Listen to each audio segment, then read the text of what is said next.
Good morning, fellow Vermonters. I'm really excited to be here at GNET to talk to you about the launching of my campaign for the U.S. House of Representatives in the upcoming Democratic primary in August and hopefully in the general election in November. I really expect and plan for this to be a we, for not for this to be an I, and for Vermonters to reclaim the heart and soul of the Democratic Party, which is the slogan of our campaign. So President Obama had the word hope as his inspirational word for why he was running. The word of our campaign is courage. And I'm asking that we Vermonters respectfully step up to the plate, have the courage to make the changes we want, and are willing to take risks to make our country and our world into a better place. I got into this because I got committed to the concept of honorable, honest, unconflicted, and professional governance. In simple words, it means being decent and being a representative of the people without having any conflicts, representing everybody, not just the wealthy and corporations. I've been in the Navy now for about 23 years, about 15 years active duty and 8 years in the reserves. And I got committed specifically to a standard of conduct for all public servants, not only non-elected officials, not only the military, but elected officials who actually make the biggest decisions that affect us all.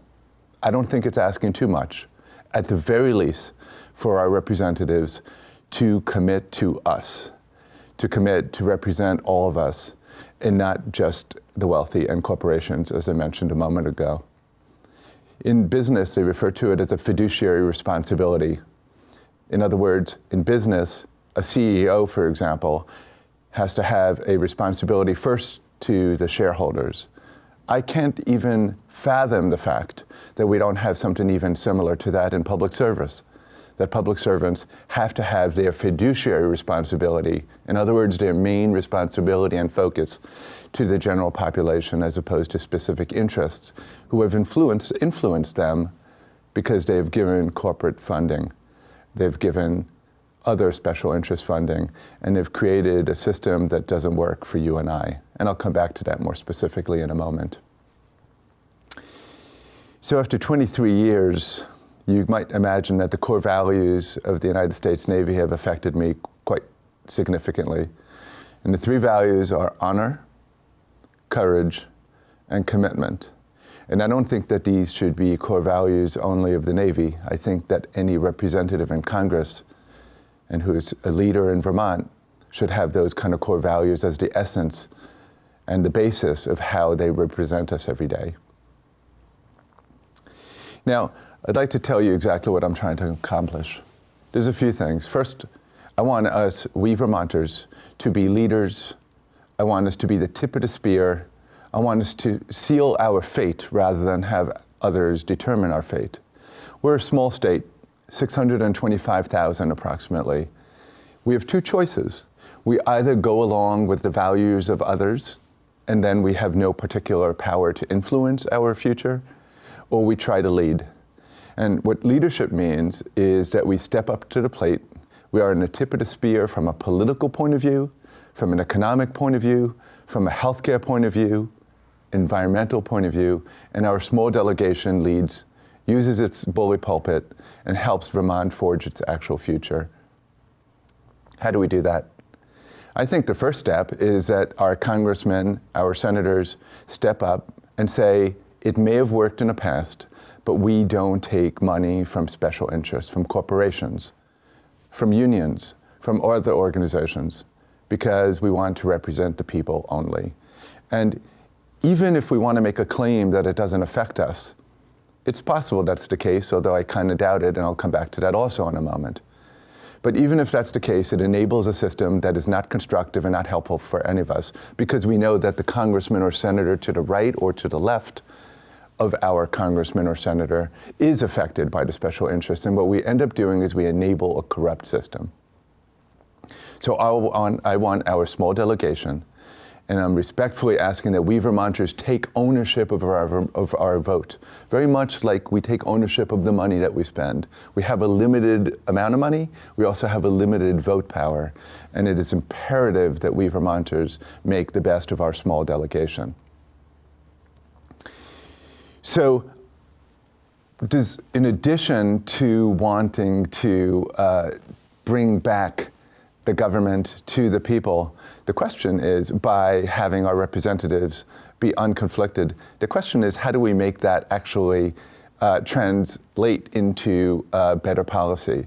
And I think that if they can think without bias and they can think objectively, they'll be able to make decisions and actually fight for us in the way we want. And let's talk about specifics. So I'm going to finish about campaign finance reform and campaign finance in general first. So our delegation and my opponent, Peter Welsh, will clearly say that he is for campaign finance reform, but at the same time, it takes money. It's very easy to say, I would like in theory to reverse Citizens United. I would like to reverse McCutcheon and some of the other terrible legislations or terrible Supreme Court decisions, but at the same time to take the money. And I think that we need our leaders to walk the talk of campaign finance reform also. Let's move on to economics. I think that America has become an unfair economic country. And I think that this is actually the worst part of what has happened in our country, and probably the most important thing that we need our representatives in Congress addressing, because the disparity in wealth, what's often referred to as income inequality and wealth inequality, has become so absurd and so mean-spirited and so unsustainable for democracy that we need our representatives to focus on this as one of the most, if not the most important issues that they spend their limited time on. The tax breaks that have gone to the ultra-rich and to tax-evading corporations, and the income growth that has gone exclusively in the last decades to the ultra-rich is abominable, and we need our congressmen to be fighting to reverse it. The income tax used to be progressive. It no longer is progressive, particularly for the ultra-rich, who actually pay less, even in their income tax, which is supposed to be the one progressive tax, than the middle class. The payroll tax is particularly regressive. It's kind of incredible that there's a limit, what's called tax max, so that the wealthy pay only a very small amount of their earned income, so to speak, earned income, for payroll taxes, and for all their capital gains and dividends, which is the preponderance of the money that they make, they pay no Social Security part of the payroll taxes. This is just a huge gift to the wealthy. While we're talking about other gifts, the capital gains rate, even the long-term capital gains rate is only 20%, and that is much, much lower than they would be paying on an income tax. It makes no sense that we in America have decided that the value of a factory worker or the value of a nurse in terms of the time is much less than that of a Wall Street speculator, for example, who gets most of his money from capital gains. So we need our representative to fight to equilibrate the tax rate for the capital gains and for the income tax. A man's worth, a woman's worth should be the same, irrespective of what they do. The estate tax is particularly regressive also. We're not the kind of country that maintains aristocracies. This is not America. This is not old world England. And therefore, passing on a large estate without being taxed at a reasonable rate makes no sense. And finally, corporations need to pay their fair share. There are those corporations who do, but many don't. And the corporate lobbyists in general have convinced the government that the corporate tax rate is too high and that it's higher than in most other, often referred to as OECD countries, which are basically the other democracies. It is true that the corporate tax rate in general before Trump was higher than most countries, but that's somewhat deceptive because the effective tax rate, in fact, is on the low side amongst the OECD countries because we have so many tax loopholes for the wealthy that corporate donations have caused congressmen and senators to vote for. So what we need to do is to remove the tax loopholes. The biggest one is called delayed repatriation, which allows corporations to go overseas, and as long as they don't bring the money back into the United States, they don't pay a penny of taxes. What that does is that it incentivizes corporations to move their facilities and their workers overseas. We lose jobs in the United States. It also is a big tax evasion method, and that is very, very fixable. If we spend time, in other words, if our congressmen fought hard and avidly to change the tax policies that I just mentioned, we could bring over $700 billion in revenue back to the federal government. If you do the math, that's over $2,000 for every Vermonter. Can you imagine, on an annual basis, another $2,000 coming back to the United States, back to Vermont? What would be invested in our economy, what individuals can do with that money in terms of healthcare assistance, in terms of job training assistance, in terms of going back to school and paying for tuition, and paying for more basic things such as heat and food. And thirdly, it is unfair, it is mean-spirited, and makes no sense that the United States does not have a universal healthcare system. Now, my opponent says that he is in support of single payer. I don't think that is with a lot of enthusiasm, and I think it's somewhat of a Johnny-come-lately. But more important than that, it is difficult and hard to believe that one is a true advocate for a topic for which one has enormous conflicts. My opponent takes thousands and thousands of dollars from health insurance companies and pharmaceutical companies at the same time as espousing being for single payer. Now, why is single payer important? I actually don't even like the word single payer. I prefer the word Medicare for all, because it reminds us all that it's not a new system. It's a system that's already out there and works, and it works fantastically for everybody over 65. There are issues with all systems. Private insurance spends about 12 to 13% of their every dollar on administrative costs, paying their executives a lot of money, denying payments, advertising. Medicare spends about 2% on indirect costs. So about 98% of every dollar that's spent by Medicare is for you, is for me, and for our families. Only 88% of private insurance. I want to put that aside.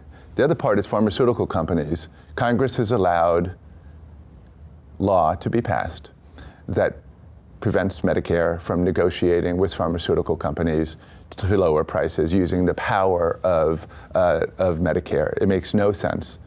We can save about $500 billion a year in terms of administrative costs, the first issue I mentioned, and over $100 billion if we were able to negotiate with pharmaceutical companies, kind of like every other country does. Canada and European countries spend less than half, closer to a quarter or a third, on most drugs. So all in all, before we did anything to even expand coverage, we would save about $600 billion a year by switching to a Medicare for All program. We need our congressmen to spend every day fighting for this human right. And I want to stop for a moment there about that topic as a doctor at the VA in White River Junction, and to communicate with you about the daily challenges of hardworking Vermonters because of health insurance. It makes no sense to have a health insurance program that is dependent on employment. It makes no sense to have a health insurance program that locks you into jobs. Sometimes it's called job lock, where someone who really should be and wants to move and change jobs because it would be more efficient, it would increase their happiness, they'd be able to be more effective and better producers for the economy. They can't make the changes because they can't take a chance on their changes in health insurance. The final topic I want to discuss in terms of specific policies is climate change. And this is the most existential problem we have as a country and as a globe.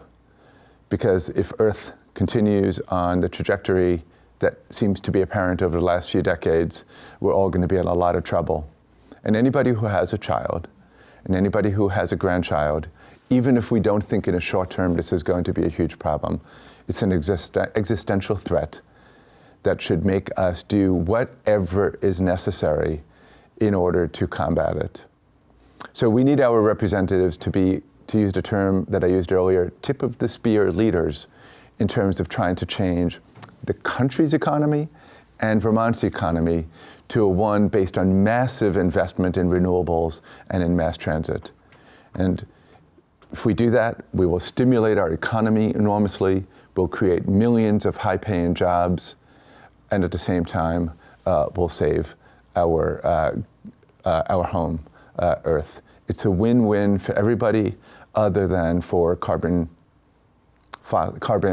fuel companies who would lose if they don't jump on a bandwagon and help save our country. I want to talk a little bit about Vermont. I moved to Vermont in 1992 after my first Navy stint. And the reason I moved to Vermont because I love Vermont. I think we're incredibly special. I think we have a lot to offer. When we were thinking about slogans for the campaign, one of them was Vermont must lead. Another one that I preferred is America needs Vermont to lead. And the reason I say that is Vermonters have a special sentiment of communal spirit, of kindness, of being willing to step up to the plate and to sacrifice and to lead. Look back at the strength of the abolitionists in the Civil War. Think of Pickett's charge. Think of the Green Mountains Boys. And in a more modern way, think of Bernie, who has stepped up, stopped taking special interest money, and is spending all of his time fighting for the middle class and the working class. So I ask you, have courage, be willing to take risk and to make changes, and join an anti-establishment change campaign. My campaign is the one that has the possibility of making America and Vermont a better place, certainly contributing from Vermont's point of view. Please don't hesitate to contact me, to contact the campaign, to join, to volunteer, to contribute, and to be excited about America and civics again. Thank you so much for your time, and I look forward to meeting as many Vermonters as I can over the next few months. Thank you.